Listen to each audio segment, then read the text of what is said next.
الحمد لله وكفى وسلام على عباده الذين اصطفى أما بعد فأعوذ بالله من الشيطان الرجيم بسم الله الرحمن الرحيم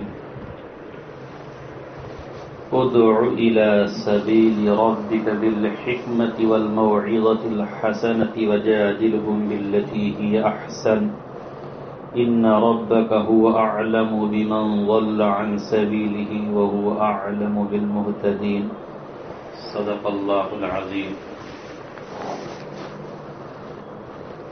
قابل قدر سامعین کرام،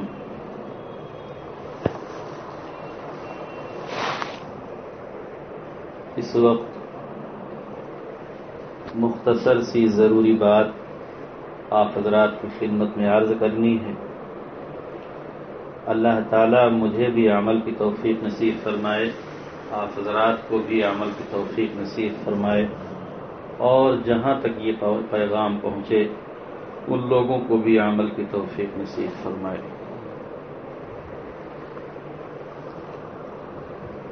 دیکھنے میں یہ آیت بہت مختصر سی ہے اور بہت چھوٹی سی ہے، لیکن اس میں پیغام بہت بڑا ہے، عالمگیر پیغام ہے. ایسا پیغام ہے کہ اس پیغام پر عمل کیا جائے تو بے شمار بندوں کا تعلق اللہ تعالی سے ہو جائے. جو اللہ تعالی سے دور ہیں، اللہ تعالی کے بھیجے ہوئے آخری رسول سے دور ہیں، آخری کتاب سے دور ہیں، آخری دین سے دور ہیں، ان کے پاس تک صحیح معنوں میں پیغام پہنچ جائے، اس کی محنت اور اس کی کوشش ہو جائے تو وہ سب بھی اللہ تعالیٰ کے خاص بندوں میں شامل ہو جائیں. اللہ تعالیٰ کو ماننے اور چاہنے والے، رسول پاک علیہ الصلاۃ والسلام کے دیوانے اور قرآن مجید پر عمل کرنے والے بن جائیں. اللہ تعالیٰ نے بڑے پیارے انداز میں اور بہت ہی حسین انداز میں فرمایا، ادعو الی سبیل ربک، بلاؤ. ادعو یہ صیغہ امر ہے، یعنی حکم ہے. اب یہ حکم کس درجے کا ہے؟ فرض درجے کا ہے، واجب درجے کا ہے، یا مستحب درجے کا ہے؟ اس وقت اصلاً اس پر گفتگو نہیں کرنی. احکامات کی تعیین اور احکامات کی درجہ بندی جو فقہائے کرام نے کی ہے اور رسول پاک علیہ الصلاۃ والسلام نے جو بیان کیا ہے، اس کے پیچھے کئی مقاصد ہوتے ہیں. ان میں سے ایک مقصد یہ بھی ہوتا تھا کہ جب اس وقت کسی چیز کے فضائل بیان ہوتے تھے اور کسی چیز کی جانب ترغیب دی جاتی تھی، کسی عمل کا شوق دلایا جاتا تھا، تو وہ لوگ پروانہ وار، دیوانہ وار، سبقت کرنے والے، اس میں آگے بڑھنے والے، بڑھ چڑھ کر حصہ لینے والے، ہر کوئی یہ چاہتا تھا کہ میں اس کام کو انجام دوں. تو بعض مواقع پر ان کو روکنے کے لیے تدبیر کرنی پڑتی تھی، بعض مواقع پر ان کو اس عمل سے روکنے کی تدبیر کرنی پڑتی تھی، ورنہ سب کے سب اسی میں مشغول ہو جائیں. احکامات کی درجہ بندی اور ترتیب کا ایک خاص فائدہ یہ بھی کہ لوگوں کو کسی ذریعے سے روکا جائے. دوسرا فائدہ یہ بھی ہے کہ کسی کام کے مرتبے کو نہ بڑھایا جائے اور نہ ہی گھٹایا جائے. آپ باب قتال کو پڑھیں گے، بخاری شریف میں، مسلم شریف میں، حدیث کی دیگر کتابوں میں، قرآن مجید کی آیات میں تو احکامات پر گفتگو کم ملے گی اور فضائل پر گفتگو بہت زیادہ ہوگی. کسی کام میں لگانے کے لیے اور کسی کام کو دل و دماغ میں اتارنے کے لیے، کسی چیز کی عظمت بٹھانے کے لیے جیسا کام ہوتا ہے، جیسی ضرورت ہوتی ہے، جتنی قربانیوں کا اس میں تقاضا ہوتا ہے، جتنی مشقتوں کا اس میں سامنا ہوتا ہے، ویسے اس کے فضائل بیان کیے جاتے ہیں۔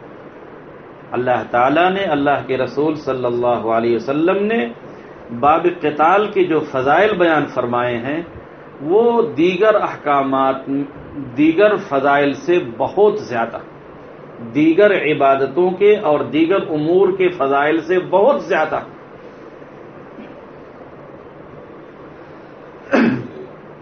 اللہ تعالی نے حکم فرمایا ادعو الی سبیل ربک، بلاؤ اپنے رب کے راستے کی طرف، بلاؤ اپنے رب کے راستے کی طرف۔ رب کا راستہ دین اسلام ہے، رب کا راستہ دین اسلام ہے۔ بلانا اس کو ہے جس نے اب تک دین اسلام کو قبول نہیں کیا۔ ادعو الی سبیل ربک، ادعو کا مفعول یہاں پر مذکور نہیں ہے، کس کو بلانا؟ ای ادعو الکافرین والمشرکین والیہود والنصارى وغیرہم، جنہوں نے اب تک ایمان قبول نہیں کیا ہے، اسلام قبول نہیں کیا ہے، ان کو بلانا۔ جو آ چکے ہیں ان کو بلانے کا کوئی معنی نہیں بنتا۔ جو آ چکے ہیں، دین اسلام میں داخل ہو چکے ہیں، دین اسلام کا حصہ بن چکے ہیں، اہل اسلام میں شریک ہو چکے ہیں، اب ان کو بلانے کا کوئی معنی نہیں بنتا۔ جو دین اسلام میں داخلہ لے چکے ہیں ان کو تعلیم دینا، وہ غفلت کریں تو ان کی غفلت کو دور کرنا ہے، یعنی تذکیر کرنا ہے، ان کی اصلاح کرنا ہے، ان کی تربیت کرنی، ان کی نگرانی کرنی۔ داخلہ کے بعد کے امور بدل جاتے، کسی کالج میں داخلہ لے لیا، کسی مدرسے میں داخلہ لے لیا، کسی کمپنی میں داخلہ لے لیا، تو جو داخل ہو گیا، داخل ہونے کے بعد اب مسلسل اس کے آگے جو سلیبس ہے، جو نصاب ہے، جو سبق ہے، جو اصول و ضوابط ہیں، اب وہ سب ان کو پڑھائے اور سکھائے اور بتائے جائیں۔ جب تک بندہ داخل نہیں ہوا ہے تب تک اس کو داخل کرنے کی کوشش کی جائے گی۔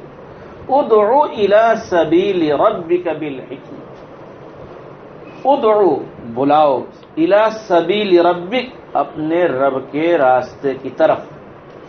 اصلاً اس آیت کا مقصود اور مصداق یہی ہے کہ کافروں کو، جنہوں نے ایمان قبول نہیں کیا ہے، مشرکوں کو جو شرک میں مبتلا ہیں، یہود و نصارہ کو جو اہل کتاب ہیں، آخری دین کو جنہوں نے قبول نہیں کیا ہے، ان کو اسلام کی دعوت پیش کرو، ان کے سامنے اسلام کا پیغام پیش کرو۔ سبیل رب جب بولا جاتا ہے تو اس کے معنی رب کا راستہ ہوتا ہے، اور رب کا راستہ، آخری راستہ، یہ دین اسلام۔ کیسے بلانا ہے وہ بھی اللہ تعالیٰ نے بتایا کہ بالحکمت، یہ حکمت اردو کا لفظ نہیں، یہ حکمت عربی کا لفظ ہے، دلائل کے ساتھ بلانا ہے۔ اس لیے کہ ان سے جو گفتگو ہوگی وہ عقیدہ توحید پر گفتگو ہوگی، عقیدہ رسالت پر گفتگو ہوگی، عقیدہ آخرت پر گفتگو ہوگی۔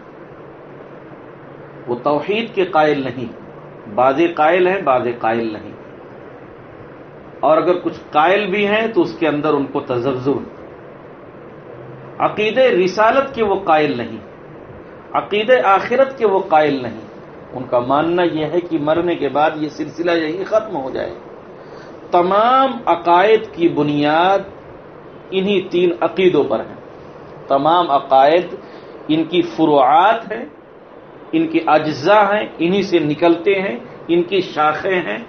عقائد کی بنیاد یہ تین عقیدے ہیں، عقیدہ توحید، عقیدہ رسالت، عقیدہ آخرت، یہ ان کو سمجھانا ہے۔ آپ قرآن مجید کو پڑھیں گے تو یہ تین سبق قرآن مجید میں جا بجا ملے گا، یا تو عقیدہ توحید پر گفتگو چل رہی ہوگی، یا عقیدہ رسالت پر گفتگو چل رہی ہوگی، یا عقیدہ آخرت پر گفتگو چل رہی ہوگی۔ جگہ جگہ اس کا تذکرہ کیا اللہ تعالیٰ نے، ان کو جھنجھوڑا، ان کو متوجہ کیا، ان کو مخاطب کیا، ان کو غیرت دلائی، ہر طرح سے اللہ تعالیٰ نے مختلف پیرائے سے یا ایھا الانسان، اے انسان، یہاں انسان کا لفظ کافی ان کو کہا جا رہا ہے جنہوں نے ایمان قبول نہیں کیا، یا ایھا الانسان، ایمان والوں کو تو عامتاً ایمان کے لفظ سے خطاب کیا جاتا ہے، یا ایھا المؤمنون یا ان الذین آمنوا، یا ایھا الانسان ما غرک بربک الکریم، کس چیز نے تمہیں دھوکے میں ڈال رکھا ہے؟ کریم رب سے، کریم کے معنی ہوتے ہیں کہ بغیر استحقاق کے، بغیر سفارش کے، بغیر درخواست کے جو دیتا وہ کریم، بغیر مانگے، بغیر استحقاق کے، بغیر سفارش کے جو دیتا وہ کریم۔ ایسے کریم رب سے تمہیں کس چیز نے غافل کر دیا، کس چیز نے دور کر دیا، کس چیز نے دھوکے میں ڈال دیا؟ الذی خلقک، جس نے تم کو پیدا کیا۔ ذرا اس پر تو غور کرو کہ تم کو پیدا کیا پھر بھی تم مجھ سے اس کو بھول جاتے ہو۔ فسواک، اور اچھے ڈھنگ پر تیار کیا۔ فعدلک، اور مناسب انداز سے تمہارے جسم کو تیار کیا۔ ایسا نہیں کیا کہ ایک آنکھ بڑی ہو دوسری آنکھ چھوٹی ہو، ایک کان چھوٹا ہو دوسرا کان بڑا ہو، ساری انگلیاں برابر کر دی جائیں کہ پکڑ ہی نہ سکے، انگوٹھے کے نشان میں ایسی صلاحیت رکھ دی کہ ہر شخص پہچان لیا جائے۔ سب کے پاس چہرے ہیں، آنکھ ہے، ناک ہے، کان ہے، منہ ہے، لیکن سب پہچان لیے جاتے ہیں کہ یہ فلاں، یہ فلاں، یہ فلاں۔ ایسے قدرت والے، ایسے ہنر والے، ایسے کمال والے، ایسے کریم رب سے تم کو کس چیز نے غافل کر دیا؟ مختلف انداز سے، مختلف پیرائے سے قرآن مجید میں جگہ جگہ یہ ملے گا۔ عقید توحید پر گفتگو جاری ہے، عقید رسالت پر جاری ہے، عقید آخرت پر جاری ہے۔ اب یہ سمجھانا ہے سامنے والے کو، سامنے والا توحید کا قائل نہیں، سامنے والا رسالت کا قائل نہیں، سامنے والا آخرت کا قائل نہیں، تو ظاہر سی بات ہے کہ اس کو دلائل پیش کرنے ہوں گے، نقلی دلائل بھی دینے ہوں گے۔ نقلی دلائل پر اس کا ایمان نہیں، نقلی سے مراد قرآن مجید اور حدیث پاک جو نقل در نقل آیا۔ ہمارے یہاں اردو زبان میں نقلی ڈپلیکیٹ کو بولا جاتا ہے، اور عربی میں اور علم کے درمیان نقلی جو بولا جاتا ہے تو اس سے مراد یہ ہوتا ہے کہ جو نقل در نقل منقول ہے چلا آ رہا، نقل سے مراد منقول۔ تو اب اس کے سامنے قرآن مجید اور حدیث پاک کو تو وہ مانتا ہی نہیں، تو وہ دلائل پیش کرنے کے باوجود بھی وہ انکار کرے گا، تو عقلی دلائل کی بھی ضرورت پڑے گی، عقلی انداز میں اس کو سمجھایا جائے۔ بالحکمہ، دلائل کی ضرورت ہے، دلائل کی ضرورت ہے۔ اور جس نے ایمان قبول کر لیا اس کو تو کسی دلیل کی کوئی ضرورت نہیں ہے، اس کو سمجھانے کے لیے دلائل کی ضرورت نہیں پڑتی، وہ تو ایمان میں آ گیا، اس کو احکامات بتانے۔ ہاں وہ گمراہ ہو گیا ہے، بگڑ گیا ہے، کافروں کے قریب پہنچ گیا ہے، بے ایمانوں کے قریب پہنچ گیا ہے، شرک والوں کے قریب پہنچ گیا ہے، تب اس کو بھی دلائل پیش کرنے پڑتے ہیں بالحکمت۔ تو دلائل کی ضرورت ہے، دلائل سے لیس ہونا۔ حضرت ابراہیم علیہ السلام نے کیسے عقلی دلائل سے الٹ دیے؟ عقلی دلائل سے الٹ دیے، کہا کہ میرا اللہ زندہ بھی کرتا ہے اور مارتا بھی ہے۔ وہ بلایا چند قیدیوں کو اور ایک کو مارا، ایک کو چھوڑ دیا۔ بادشاہ نے کہا کہ دیکھو میں بھی مارتا ہوں، میں بھی زندہ کرتا ہوں۔ کہا کہ اچھا ٹھیک ہے، تمہاری سمجھ میں یہ بات نہیں آتی، تم ایسا کرو کہ سورج کو مشرق کے بجائے مغرب سے نکال دو۔ میرا رب مشرق سے نکالتا ہے، تم مغرب سے نکال دو، اگر تمہیں اتنی قدرت حاصل۔ فبہت الذی کفر۔ تو ایسے دلائل کی ضرورت پڑتی ہے، براہین کی ضرورت پڑتی ہے عقلی اعتبار سے، کہ سامنے والا پست ہو جائے، بے ہمت ہو جائے۔ لیکن آگے اور بھی تنبیہات ہیں۔ بالحکمہ والموعظۃ الحسنہ، دلائل کی ضرورت تو ہے، لیکن ساتھ ساتھ جو نصیحت کی جا رہی ہے، نصیحت کے جو واقعات نقل کیے جا رہے ہیں، یا جو انداز اختیار کیا جا رہا ہے، یا جو مثالیں پیش کی جا رہی ہیں، وہ عمدہ ہونی چاہیے، وہ بھونڈی نہیں ہونی چاہیے، اس کے اندر طنز نہیں ہونا چاہیے، دل کو لگنے والا، چوٹ لگنے والا، خراش پہنچانے والا نہیں ہونا چاہیے۔ اگر ایسا ہوا تو آپ کے دل کی بھڑاس تو پوری ہو جائے گی، لیکن سامنے والا متاثر ہونے کے بجائے اور مائل ہونے کے بجائے فقط زیادہ سے زیادہ قائل ہوگا، متاثر ہونے کے بجائے متنفر ہوگا، اور مائل ہونے کے بجائے وہ دور ہوگا۔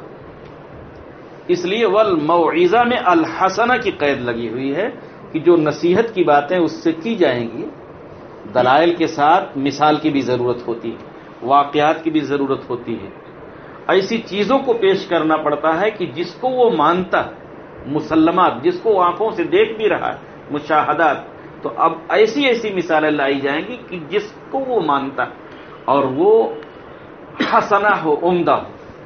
لیکن ایسے لوگ بھی مل سکتے ہیں کہ جو بحث کرنے پر آمادہ ہو جائیں، ان میں بعضے تو سلیقہ سے گفتگو کریں گے، ان کی فطرت کے اندر سلامتی موجود ہے، اور بعضے ایسے بھی ہوں گے کہ شرارت کا انداز اختیار کریں گے، غصہ دلانا چاہیں گے، تنگ کرنا چاہیں گے، طنز والے جملے بولیں گے۔ تو ایسے موقع پر اللہ تعالیٰ نے حسنہ کو احسن سے تعبیر کیا، والموعظۃ الحسنہ وجادلہم باللتی ہی احسن۔ اب اس میں تفضیل کا صیغہ لایا گیا، ابھی تک حسنہ تھا، اب احسن ہو گیا، اب اپنے آپ کو اور زیادہ سنبھالنے کی ضرورت ہے۔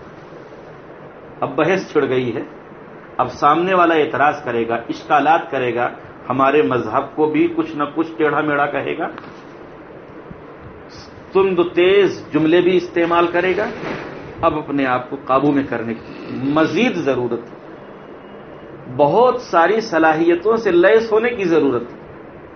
ایک خاص صفت یہ بھی ہونی چاہیے، رسول پاک علیہ الصلوۃ والسلام مسجد میں تشریف فرما ہے اور ایک آدمی آیا جس نے ایمان قبول نہیں کیا ہے، وہ مسجد میں پیشاب کرنے لگا، صحابہ کرام دوڑ پڑے کہ اس کو گھسیٹے کھینچیں یا سختی کرے، آپ علیہ السلام نے منع فرمایا۔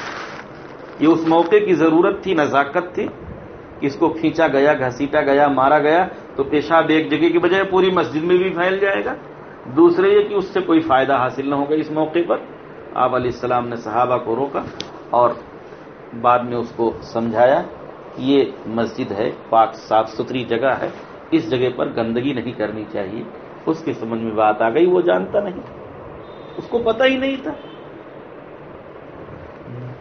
آپ علیہ السلام بعض یہودیوں سے قرض لے کر غریبوں کی امداد فرماتے تھے، اور بعض یہودی وقت سے پہلے مانگنے آ جاتے اور بہت ٹیڑھی میڑھی باتیں بھی کرتے۔ ایک موقع پر بعض صحابہ کرام موجود تھے اور خفا ہونے لگے کہ اب جواب دیا جائے، آپ علیہ السلام نے منع فرمایا، کہا کہ اس کو کہہ لینے دو جو کچھ کہنا چاہتا۔ ہمارے اندر حلم، بردباری، قوت برداشت اتنی ہو کہ سامنے والا جو کچھ کہنا چاہتا ہے وہ اپنے دل کی بھڑاس نکال دے، وہ جو کچھ کہنا چاہتا ہے، جو کچھ اس کے دل و دماغ میں غصہ ہے، وہ سارا غصہ نکال دے، لیکن ہم اپنے آپ کو قابو میں رکھیں۔ وجادلہم باللتی ہی احسن۔ جدال کے معنی تو لڑائی کے ہوتے ہیں، لیکن یہاں مراد لڑائی نہیں، یہاں مراد ہے اس کو جواب دینا۔ وہ جو اعتراضات پیش کر رہا ہے، جو اشکالات کر رہا ہے، اس کا دفاع کرنا ہے، اس کو جواب دینا ہے، لیکن احسن طریقے پر۔ ہم جو بات کریں گے وہ بات بھی احسن ہو، اور جو انداز اختیار کریں گے وہ انداز بھی احسن ہو۔ ایک ایسے آدمی کی اتنی رعایت ہو رہی ہے جس آدمی نے ایمان قبول نہیں کیا ہے، اسلام قبول نہیں کیا ہے، کبھی سجدہ نہیں کیا ہے، کبھی رکوع نہیں کیا ہے، اللہ کو نہیں مانتا، پیغمبر کو نہیں مانتا، قرآن کو نہیں مانتا، لیکن اس کو اسلام کے قریب کرنے کے لیے، اسلام میں داخل کرنے کے لیے، اپنا خاص بندہ بنانے کے لیے اللہ تعالیٰ نے دعوت کا جو اسلوب سکھایا، جو طریقہ سکھایا، جو انداز سکھایا، جو حکم دیا، وہ اس قدر رعایت بھرا ہوا۔ جب اسلام میں پیغام دعوت کا اتنا حسین انداز ہے تو اس سے اندازہ لگا لینا چاہیے کہ دین اسلام کا ہر حکم، ہر پیغام اور ہر آیت، ہر حدیث بہت حسین اور بہت خوبصورت، اور اس کے اندر بہت ہی زیادہ رعایت اور بہت ہی زیادہ اس میں منافع اور بہت ہی زیادہ اس میں سکون ہے۔ اتنی رعایت اس بندے کی گئی. وجادلہم باللتی ہی احسن ان ربک هو اعلم بمن ضل عن سبیلہ. وہ جانتا ہے ان ربک، بلا شبہ تمہارا رب جانتا ہے، بمن ضل عن سبیلہ، اس شخص کو جو اس کے راستے سے بھٹک گیا. وَهُوَ أَعْلَمُ بِالْمُهْتَدِينَ، اور وہ زیادہ جانتا ہے ان لوگوں کو جو ہدایت یافتہ. تمہیں بھی جانتا ہے، انہیں بھی جانتا ہے، تمہیں بھی پہچانتا ہے، انہیں بھی پہچانتا ہے. اب جاننے اور پہچاننے والا جب طریقہ سکھائے گا تو بہت ہی عمدہ طریقہ سکھائے گا. جو بندہ گمراہ ہے، بے دین ہے، ہمارے راستے سے دور ہے، اس بندے کی نبض کیا ہے کہ جس دکھتی رگ پر آپ ہاتھ رکھ دیں تو وہ آپ کے قریب آ جائے. وہ نسخہ کون سا ہے، وہ ہنر کون سا ہے، وہ ہم سب جانتے ہیں. وہ ہم تم کو سکھا رہے ہیں کہ یہ وہ نرم رویہ ہے، یہ وہ حسنہ اور احسن طریقہ ہے، یہ پیارا طریقہ ہے. اس پیارے طریقے کو لے کر جب سامنے کھڑے ہوں گے تو پھر اس کا متاثر ہونا، اس کا منفعل ہونا، اس کا مائل ہونا، اس کے دل میں بات کا اتر جانا، یہ بہت آسان ہے، یہ بہت آسان. چنانچہ رسول پاک علیہ الصلوۃ والسلام کی زندگی اور صحابہ کرام کی زندگی اس سے بھری ہوئی ملے گی. پہلا دور 3 سال تک خاموشی کا رہا ہے مکہ کی زندگی میں، کہ جب افرادی قوت موجود نہیں ہے، دار ارقم میں جمع ہو رہے ہیں، وہاں مشورہ ہو رہا ہے، وہاں جو کچھ قرآن مجید اترا ہے اس کی تعلیم ہو رہی ہے. آگے لوگوں کو کیسے دین اسلام کے قریب لایا جائے اس کی محنت بھی جاری. 3 سال گزرنے کے بعد اعلان ہو جاتا ہے کہ اب اعلانیہ حکم آ جاتا ہے کہ اب اعلانیہ دعوت. پھر اعلانیہ دعوت شروع ہو جاتی. رسول پاک علیہ الصلوۃ والسلام کبھی تو اوقاز بازار میں تشریف لے جاتے ہیں، اور کبھی ابو جہل، ابو لہب، عتبہ، شیبہ کو اپنے گھر پر سمجھا رہے ہیں، کبھی طائف کا رخ فرماتے ہیں، اور کبھی وہ لوگ اپنے طور و طریقے کے مطابق جو حج کیا کرتے تھے اس موسم میں خانہ کعبہ کے قریب ان راستوں کا رخ کرتے ہیں جن راستوں سے لوگوں کی آمد و رفت ہے. تو آپ جس دعوت کو لے کر کھڑے ہوتے تھے اور صحابہ کرام جس دعوت کو پیش کرتے تھے، جہاں تک دعوت کی بات ہے تو وہ دعوت ایمان ہوا کرتی تھی، وہ دعوت اسلام ہوا کرتی تھی، اور مخاطب وہ لوگ ہوتے تھے جنہوں نے اب تک ایمان کو قبول نہیں کیا ہے، اسلام کو قبول نہیں کیا ہے. قرآن مجید اور احادیث مبارکہ میں دعوت کا یہ لفظ عموماً کسی اصلی معنی میں، اصطلاحی معنی میں استعمال ہوا. کہیں کہیں لغوی معنی میں استعمال ہو جائے وہ الگ بات ہے، لیکن دعوت کے اس مفہوم کو کسی دوسرے کام پر فٹ کرنا، کسی دوسری جگہ کھینچ تان کر لے جانا، یہ در حقیقت تحریف معنوی کی قبیل سے ہے، اس سے ملتی جلتی بات ہے. بہرحال ہمارے اندر یہ خاصیت، یہ کیفیت، یہ صلاحیت ہونی چاہیے. کسی بھی بڑے کام کے لیے بہت زیادہ ہمت کی ضرورت پڑتی ہے، بہت زیادہ قوت اور صلاحیت کی ضرورت پڑتی ہے، بہت سی صلاحیتوں سے اپنے آپ کو آراستہ کرنا ہوتا ہے. انبیاء کرام کی زندگی کو آپ دیکھیں گے، بالخصوص رسول پاک علیہ السلام کی زندگی کو، کہ نبوت 10 سال کی عمر میں نہیں ملتی، 20 سال کی عمر میں نہیں ملتی، 40 سال کی عمر میں نبوت ملتی. اور اس کے پہلے کتنا اہتمام کیا جاتا ہے کہ 2 3 بار آپ کے سینے مبارک کو چاک کیا جاتا ہے اور آپ کے دل کی دھلائی اور صفائی کا کام ہوتا ہے، اس لیے کہ سارے عالم کے لیے آپ کو نبی بنا کے بھیجا جا رہا ہے، اور بہت زیادہ مشقتوں سے گزرنا ہے، بہت سارے امور انجام دینے ہیں، بہت طرح سے اللہ تعالیٰ نے آپ کو آراستہ کیا اور تیار کیا. پھر اس کے بعد 40 سال پورے ہونے پر نبوت سے نواز دیا. خلاصہ کلام یہ ہے کہ ہم غور کریں گے تو جتنے عظیم کام کرنے والے ملیں گے، بھاری بڑا کام کرنے والے ملیں گے، ان کی زندگی میں قوت برداشت، قوت فہم، قوت سنجیدگی، ان کے کلام میں نرمی، ان کے کلام کے اندر حسن، یہ ساری چیزیں نظر آئیں گی۔